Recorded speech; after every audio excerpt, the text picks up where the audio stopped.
She promised me forever. Then I caught her cheating with a random stranger. So I exposed her to everyone, blocked her everywhere, now she's the one begging. I'm Kai, 32, and I design wind turbines for a living. Not the kind job at parties, but I literally harness invisible forces to power cities. Should have seen the invisible forces in my own house. 3 years ago, I met Emma at this sustainability conference in the convention center. I was presenting on offshore wind optimization, thrilling stuff, I know, when I spotted her in the third row, sketching in this leather journal. Not taking notes. Actually drawing. While everyone else was fighting to stay awake through my Reynolds number calculations, she was illustrating the flowering vines growing up the conference room pillars. She was a botanical illustrator for the Whitmore Conservatory. You know, those people who make plants look like art? That was Emma.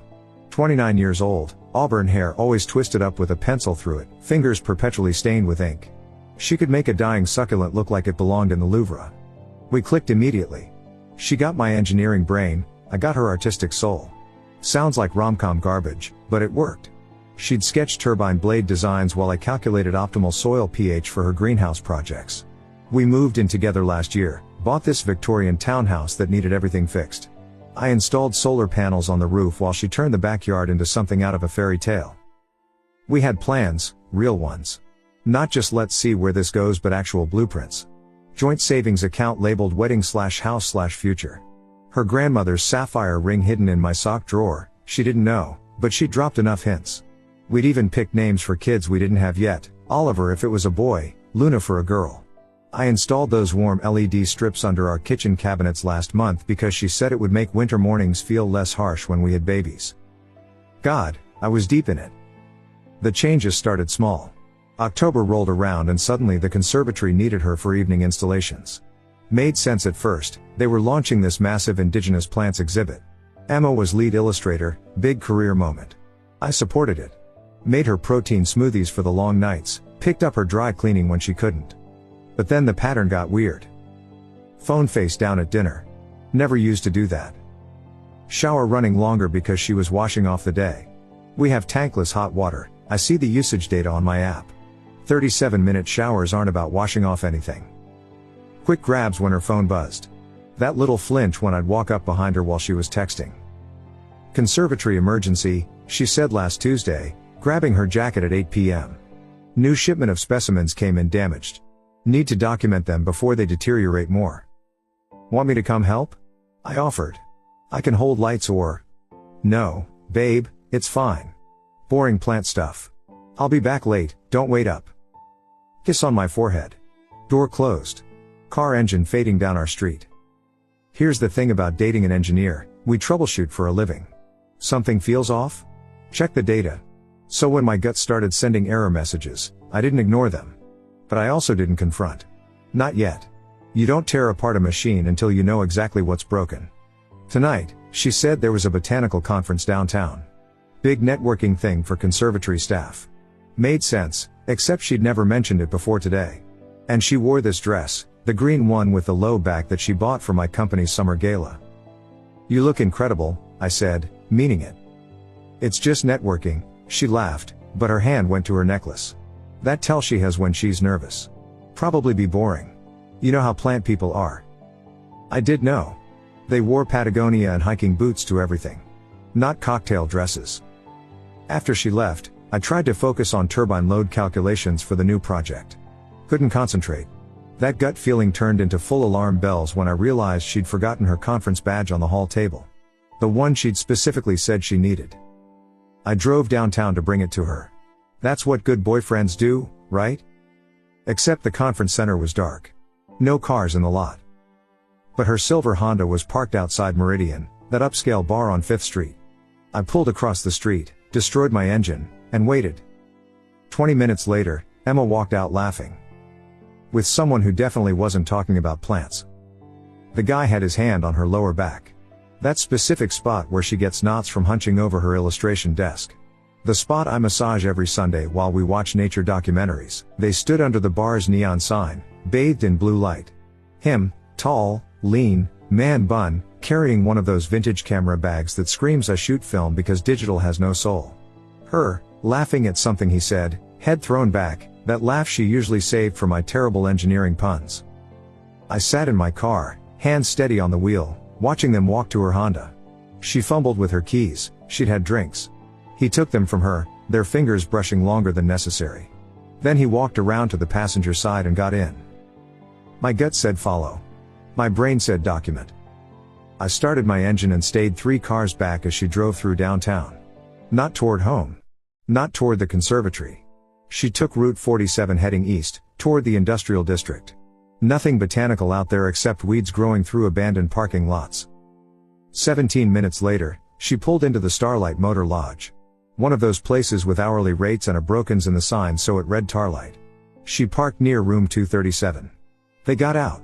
He grabbed a bottle of wine from her backseat, the Malbec I'd brought back from my Argentina wind farm inspection. I parked across the lot behind a delivery truck and grabbed my drone from the trunk.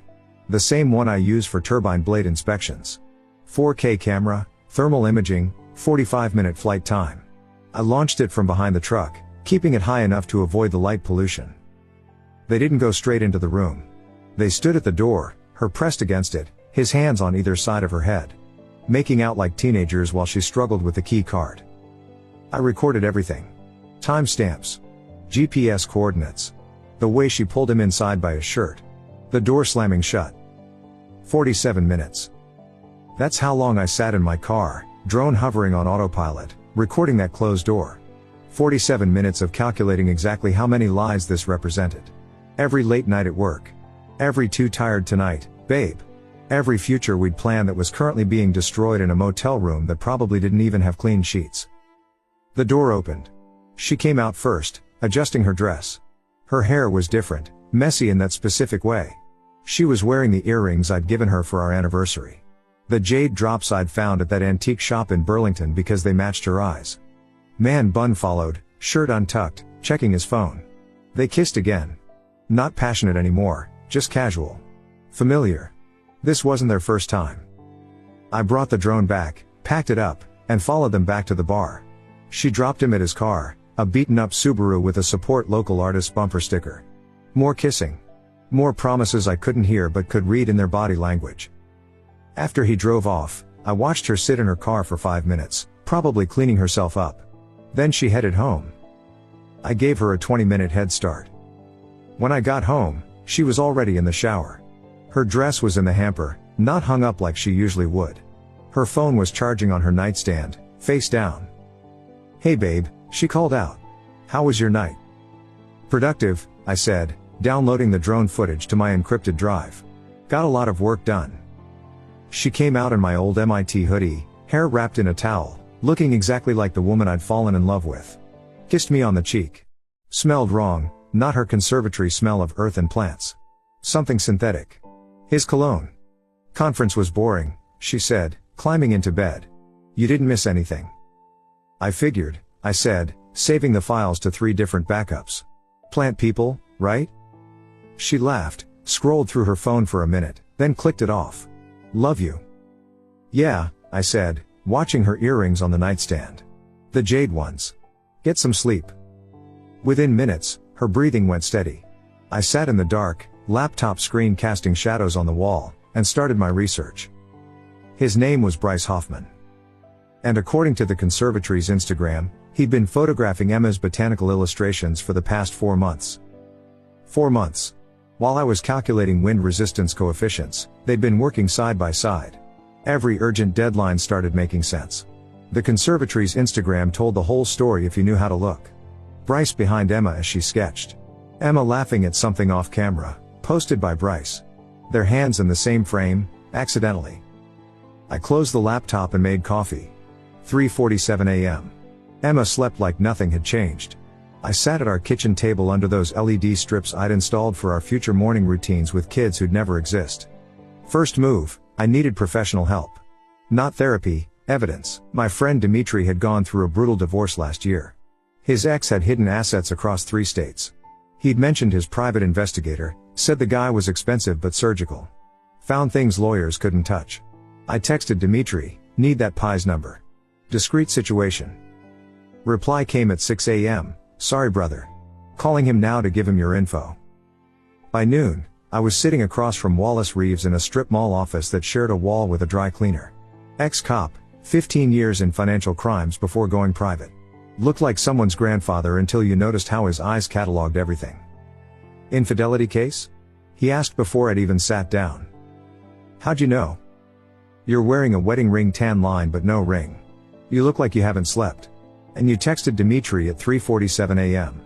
He opened a notebook. What do you need? Everything. Timeline, finances, communications. Whatever you can legally get. Legal's a flexible word, Wallace said. But I stay within boundaries that hold up in court. 5,000 retainer. Another 5 if this gets complicated. I wrote the check from my personal account. Not our joint one. 2 weeks. That's all Wallace needed. The dossier he handed me was 60 pages. Annotated. Indexed. Cross-referenced. Every Instagram post, deleted text recovered from cloud backups, credit card charge, and GPS coordinate. The affair started in July. First just coffee after their photo sessions. Then lunches. By August, they were meeting at hotels twice a week. She'd charged the rooms to a credit card I didn't know existed, opened in her name alone.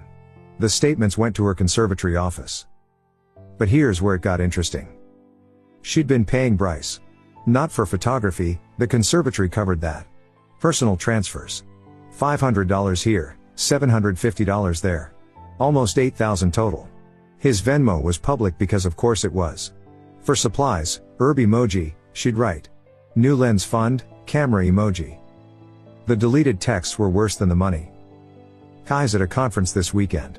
Come over. Your roommate seems controlling. When are you moving out?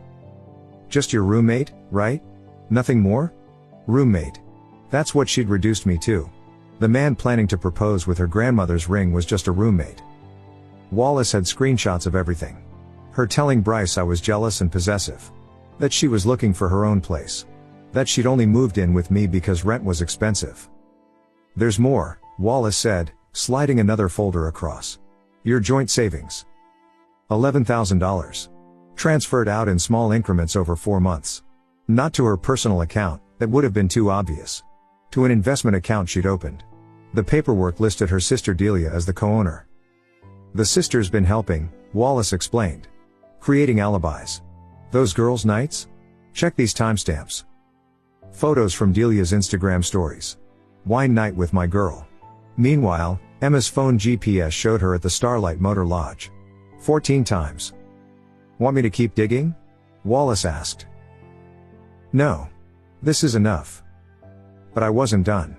I drove to the conservatory and parked where I could see the loading dock. Waited until I saw Bryce's Subaru pull up for what their shared calendar called a specimen photography session. I went home and opened Emma's laptop. Her password was still Monstera 2021, her favorite plant. Her email to her supervisor was right there in drafts. I'm thrilled to accept the senior illustrator position. The exhibition opening will be the perfect venue to announce this promotion. My family is already planning to attend on the 15th. November 15th. Her promotion party. Her entire family would be there. The conservatory board. Her colleagues. Everyone who thought she was this dedicated, talented professional.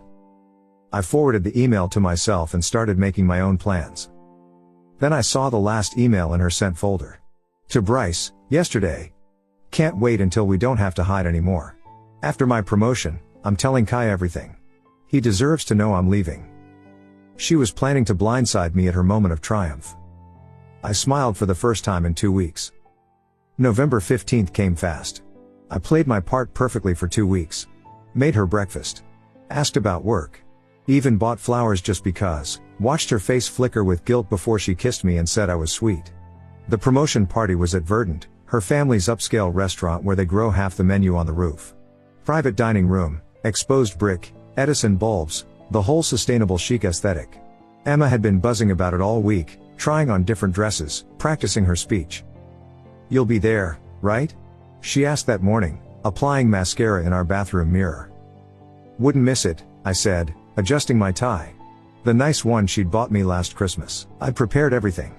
My friend Ronnie managed IT for Verdant. We'd gone to engineering school together.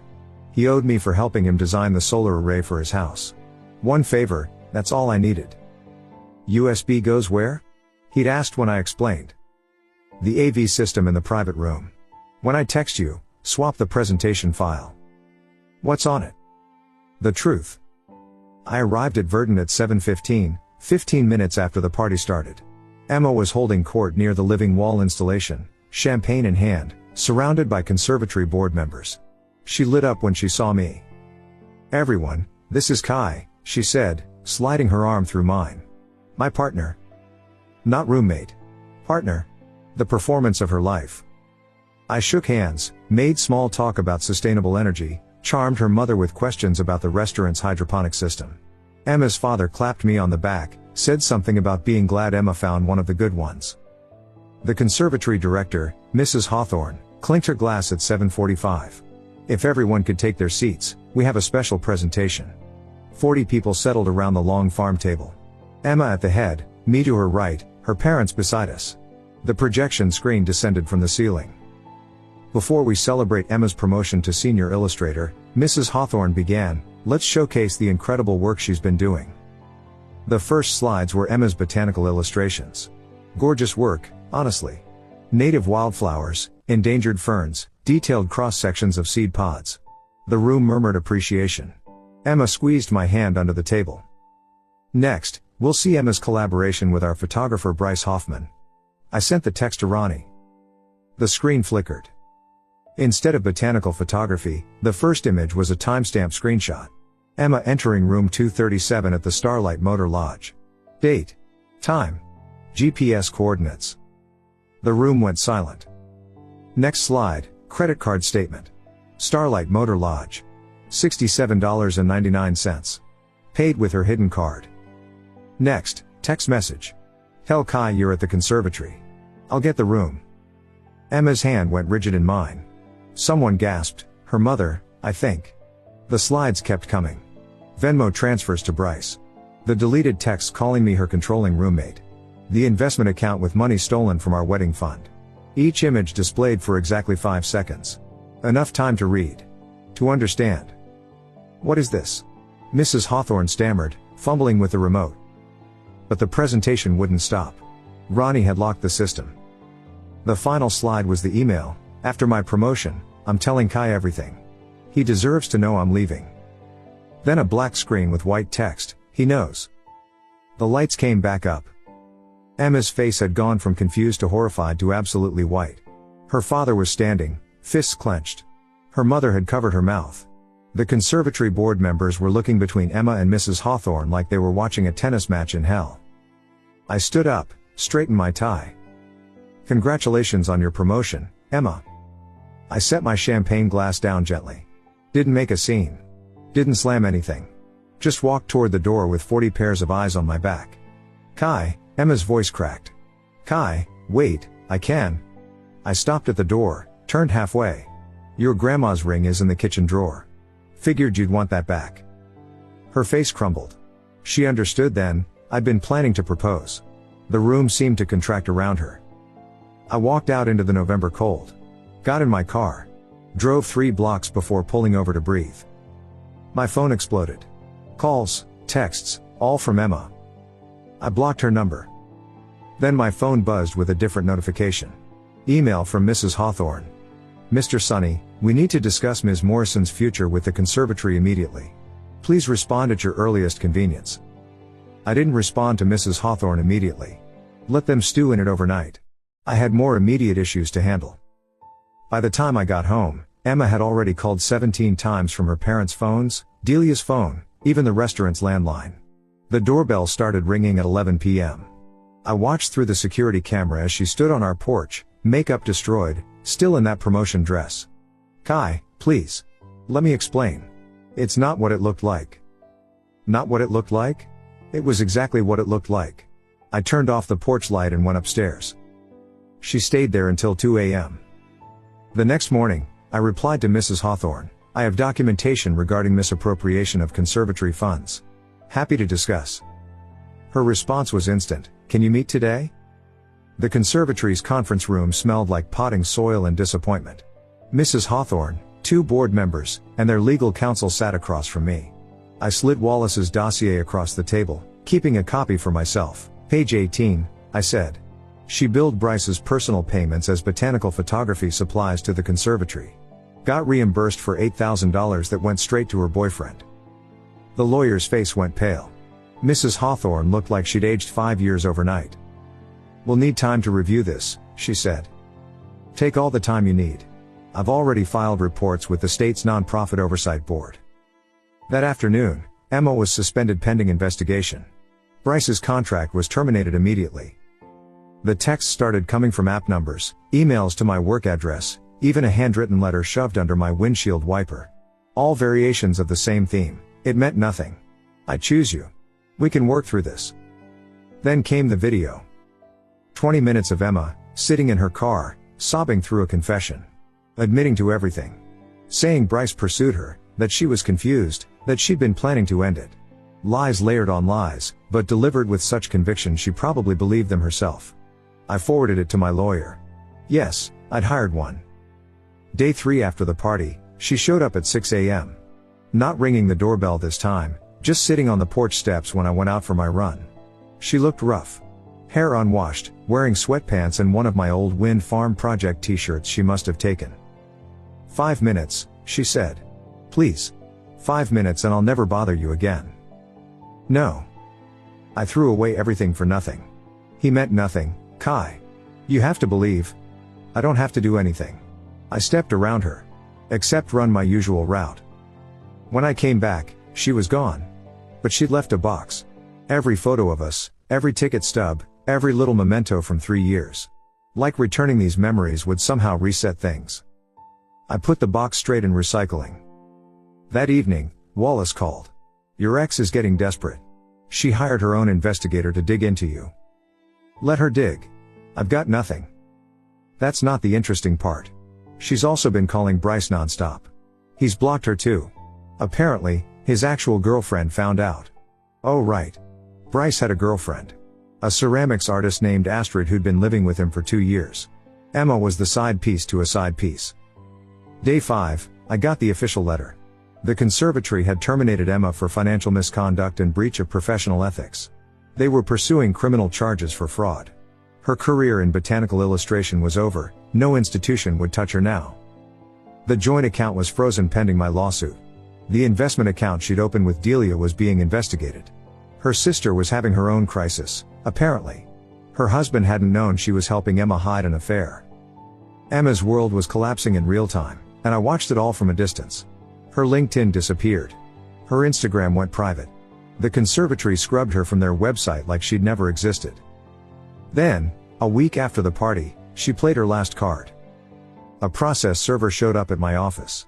Emma was contesting the financial claims, saying the money transfers were gifts between partners. Her lawyer was also threatening a defamation suit for malicious disclosure of private information. She wanted to fight. I looked at the papers, then at my phone where another message waited from Mrs. Hawthorne. The criminal fraud charges have been filed. You'll be called as a witness. Emma had no idea what was coming. The legal proceedings were swift. Emma's lawyer dropped her case the moment he saw the evidence Wallace had compiled. Hard to claim defamation when every single thing I'd shown was documented fact. Harder still to claim those transfers were gifts when the forensic accountant found she'd falsified reimbursement forms. The judge's ruling came down in February. Emma owed me $47,000, the stolen savings plus damages. The criminal fraud charges from the conservatory would be handled separately, but my testimony had been detailed. Thorough. Devastating. She had 30 days to pay. She didn't have it. I knew because I'd been tracking her decline through mutual acquaintances. After the conservatory firing, no botanical institution would touch her. Her references were poison. She'd applied to 23 positions according to her former colleague who'd reached out to warn me she was spiraling. By March, she was working at Garden Grove, a retail nursery off Route 9. Selling fertilizer to weekend gardeners. Her botanical illustration career reduced to explaining the difference between potting soil brands. 6 months after the party, I was at a coffee shop reviewing turbine specifications for a new offshore project. The bell chimed, and there she was. Emma. Wearing a Garden Grove polo shirt, dark circles under her eyes, looking like she'd aged years and months. She saw me before I could leave. Walked over slowly, like approaching a wild animal. Can I sit? I should have left. But something made me gesture to the empty chair. You look good, she said. Different. Defeated. The new project? Yeah. Offshore expansion. She stared at her hands. I destroyed everything. You did. Bryce disappeared the moment things got hard. Blocked me everywhere. His girlfriend kicked him out, and he blamed me for ruining his life.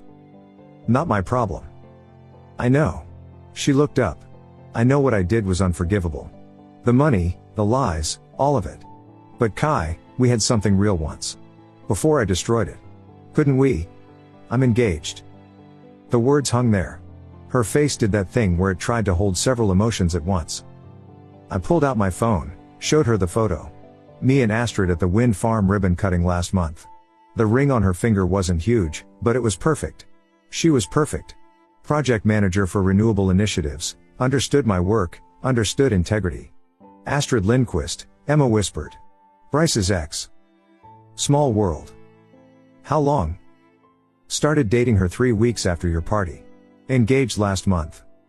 Emma's eyes welled up. You moved on so fast. I moved on the night I saw you at that motel. Everything after was just paperwork. She pulled out a crumpled envelope. The first payment. $3,000.